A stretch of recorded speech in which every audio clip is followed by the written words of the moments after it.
Salut à tous, aujourd'hui on va pas rigoler, on va préparer des gâteaux en bocaux. Alors là j'ai préparé mes bocaux, le but c'est qu'aujourd'hui on en fasse 10. Donc c'est 10 bocaux de 1 litre.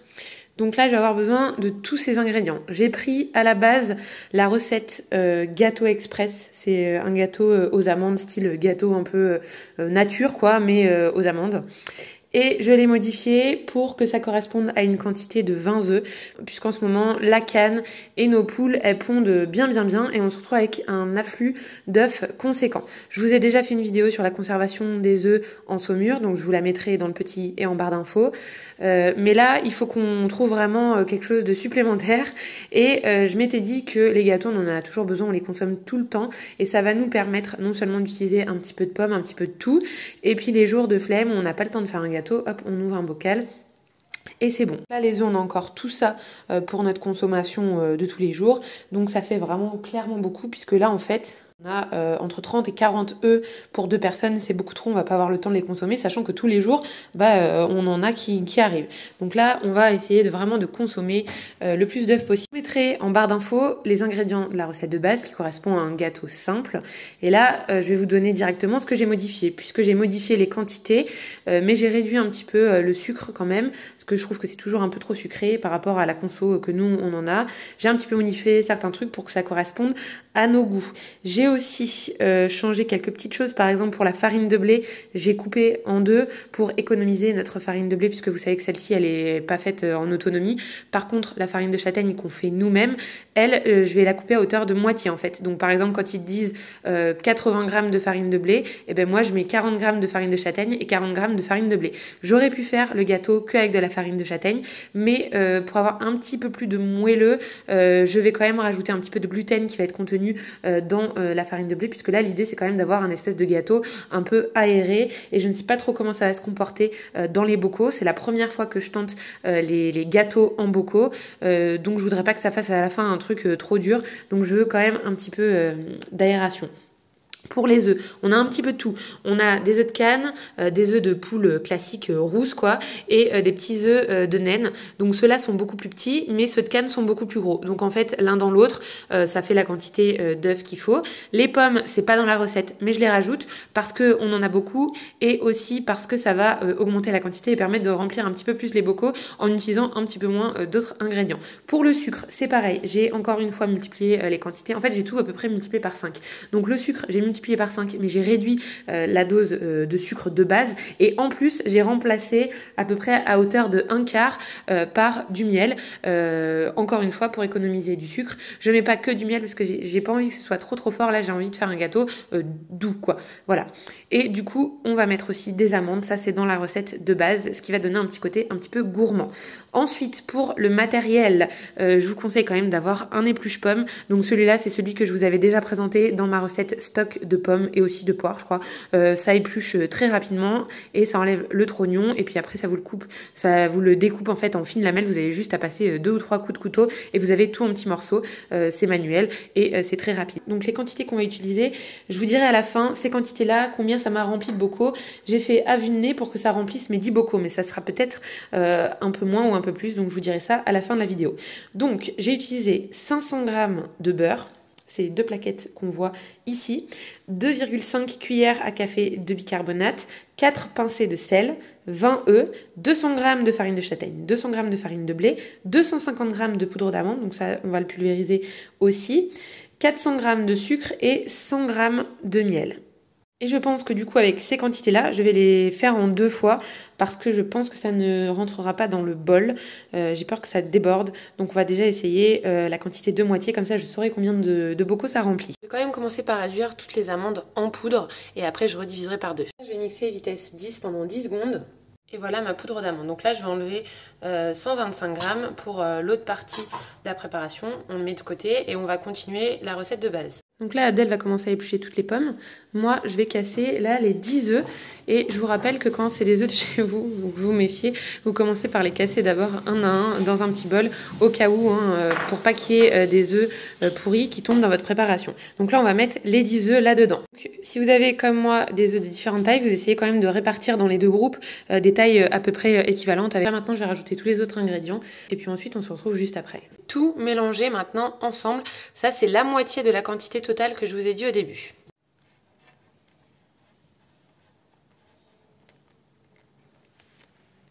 Donc là, tout ça, on va le donner aux poules, elles vont être bien contentes, le lapin aussi. On a aussi mis les coquilles d'œufs qui vont servir en fait aux poules pour refaire leurs coquilles. Les canards, eux, je ne sais pas si c'est parce qu'ils mangent beaucoup d'escargots, mais ils ont toujours une coquille très très épaisse.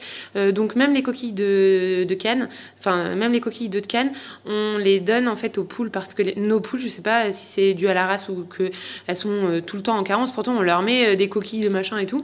Et leur coquille est quand même assez fine, je trouve. Donc on continue de faire ça, voir si ça change quelque chose à la longue. Donc il faut faire bouillir les joints avant de les utiliser, toujours.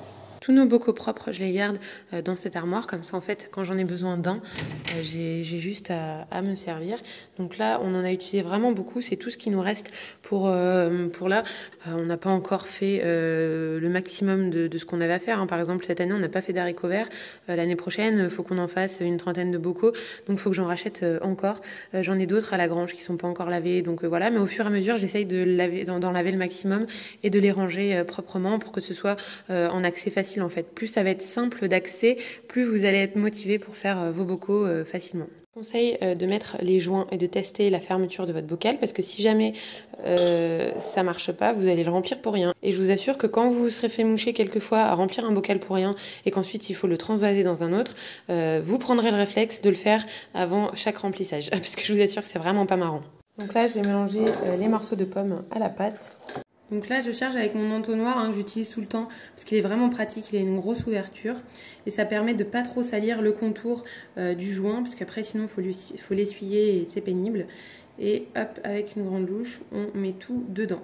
Vous remplissez pas trop le bocal, à moitié à peu près parce que le gâteau va gonfler, il faut toujours un petit peu d'air pour pouvoir faire le vide d'air aussi.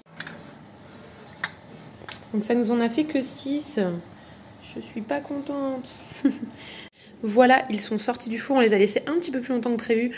Sur le site Le Parfait, ils disent de les laisser cuire 20 minutes, je crois on a mis presque 30 minutes parce qu'en fait, comme il y a quand même une super couche, parce que eux ils font dans des tout petits bocaux, mais moi je voulais que ça nous dure un petit peu plus qu'un demi-repas quoi.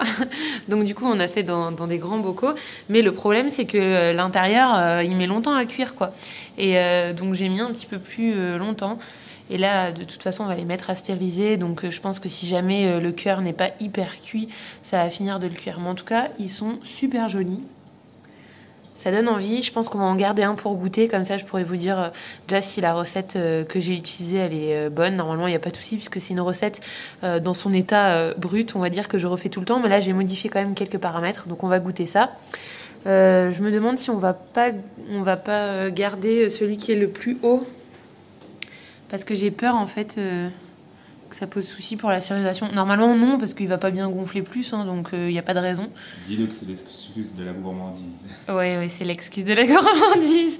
Non, aussi l'autre excuse, c'est que dans le stérilisateur, c'est des étages de 5 pots. Si j'en mets 6, ça veut dire qu'il faut que je remplisse de beaucoup plus d'eau, quoi. Donc ça serait un petit peu du gaspillage d'eau et aussi du coup d'énergie, puisque plus il y a d'eau qui est mis dans le stérilisateur, bien sûr, plus il faut du temps de chauffe pour que ça vienne à 100 degrés.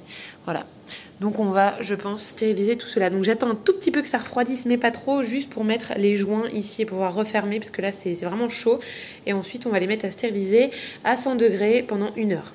Donc là on les a disposés, on met la petite attache dessus qu'on clipse. Alors je vous montre parce que c'est pas instinctif, Au départ je n'avais pas compris comment on le mettait la première fois qu'on avait ce stérilisateur. Donc en fait il y a ça, vous le mettez là.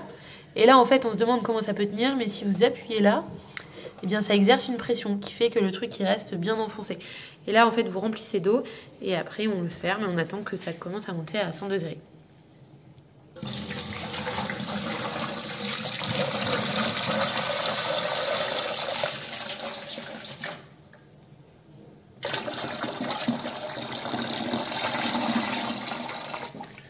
Donc voilà le résultat.